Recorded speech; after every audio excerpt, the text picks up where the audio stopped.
Halo semua, dalam video kali ini saya akan memberikan penjelasan atau membahas mengenai limit fungsi vektor. Dan untuk video referensi yang saya ambil dapat teman-teman lihat di kolom deskripsi. Nah, sebelum kita membahas lebih lanjut mengenai limit fungsi vektor, tentunya untuk limit fungsi vektor tidak lepas kaitannya dengan limit fungsi skalar. Untuk itu saya membuka dengan membahas limit fungsi bernilai skalar. Untuk mengingat kembali mengenai limit fungsi bernilai skalar.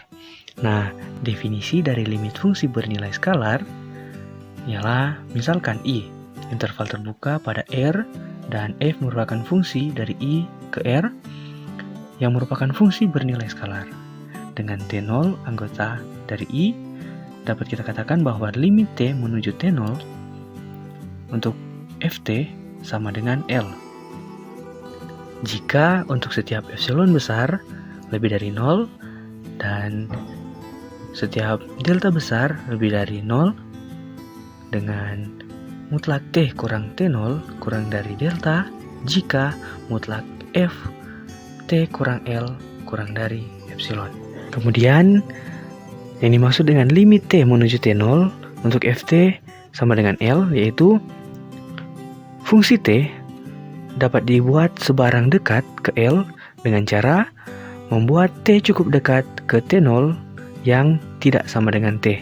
Atau jarak Ft ke L, di mana L itu merupakan mutlak Ft kurang L, dapat dibuat sebarang kecil dengan cara membuat jarak T ke T0 atau mutlak T kurang T0 cukup kecil dan T0 tidak sama dengan T. Selanjutnya, kita membahas limit fungsi bernilai vektor. Nah, fungsi bernilai vektor di mana F besar merupakan I menuju R pangkat 3 atau sering disebut R3 dan F mengaitkan T, sehingga Ft itu akan sama dengan jika dalam vektor F1T I ditambah F2T J ditambah F3T K. Nah, untuk I, J, dan K merupakan basis standar untuk R3. Di sini saya menggunakan tanda di atas I, J, dan K karena itu akan sama dengan. Nah, di sini saya menggunakan tanda di atas setiap huruf I, J, dan K. Itu sama halnya dengan huruf IJK yang dipertebal atau di bold. Oke, kita lanjut. Jika jarak Ft ke L di R3 atau di vektor adalah dua tanda mutlak Ft dikurang L atau sering disebut dengan jarak atau norm. Jarak T ke T0 di R adalah mutlak T kurang T0 yang lebih dari 0. Maka norm Ft dikurang L dapat dibuat sembarang kecil dengan cara membuat mutlak T kurang T0 lebih dari 0. Cukup kecil. Nah, selanjutnya definisi dari limit fungsi bernilai vektor. Kalau tadi di fungsi bernilai skalar, kita menggunakan F kecil, di mana I menuju R, namun di vektor kali ini kita menggunakan F besar, di mana I menuju R3. Nah, kita misalkan I interval terbuka pada R dan F ialah I menuju R3, atau fungsi bernilai vektor. Dengan Ft itu akan sama dengan F kecil 1 Ti ditambah F2 Tj ditambah F3 Tk untuk setiap T anggota I. Seperti yang telah saya sampaikan tadi bahwa I, J, dan K merupakan basis standar untuk R3. Dapat dikatakan bahwa limit T menuju T0 untuk Ft itu akan sama dengan L atau sama dengan L1, L2, L3 dari setiap limit pada basis R3. Nah, jika setiap epsilon besar lebih dari 0 dan setiap delta besar lebih dari 0 dengan mutlak T kurang T0 kurang dari delta, maka norm atau jarak dari Ft kurang L akan kurang dari epsilon. Dan jarak Ft ke L itu sama dengan L1, L2, L3 di R3.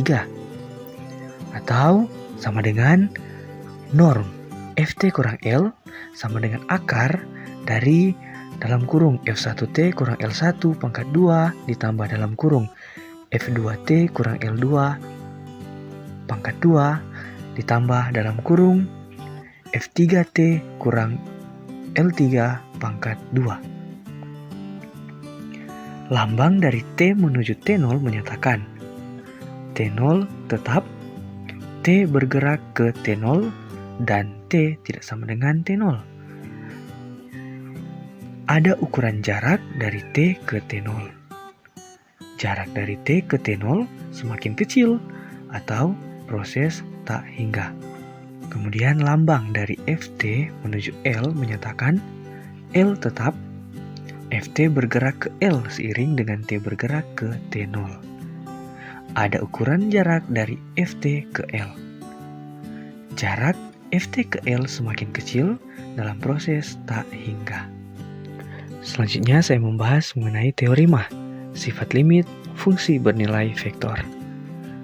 Jika diketahui fungsi bernilai vektor dengan f di mana i menuju R3 dengan Ft sama dengan F1T I ditambah F2T J ditambah F3 TK dan T0 anggota I, maka limit T menuju T0 untuk Ft itu sama dengan L jika dan hanya jika limit T menuju T0 norm Ft kurang L sama dengan 0.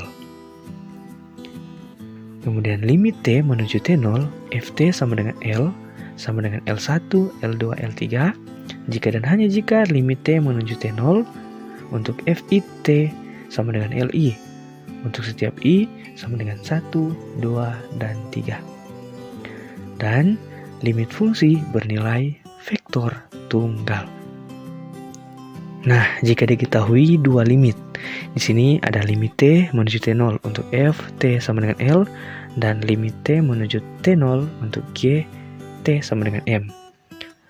Maka berlaku yang pertama, limit T menuju T0 untuk Ft ditambah Gt akan sama dengan L ditambah M. Begitu juga limit T menuju T0 untuk Ft dikurang Gt sama dengan L dikurang M. Kemudian limit T menuju T0 untuk Ft dikali Gt sama dengan L dikali M. Di sini perkalian dilambangkan dengan dot, dikarenakan untuk vektor kita mengkalikan basis yang sama dengan basis yang sama. Maksudnya basis yang sama di fungsi 1 dikalikan dengan basis yang sama di fungsi yang kedua. Kemudian limit T menuju T0 untuk K dikali Ft sama dengan K dikali L, di mana K anggota R atau K bilangan skalar.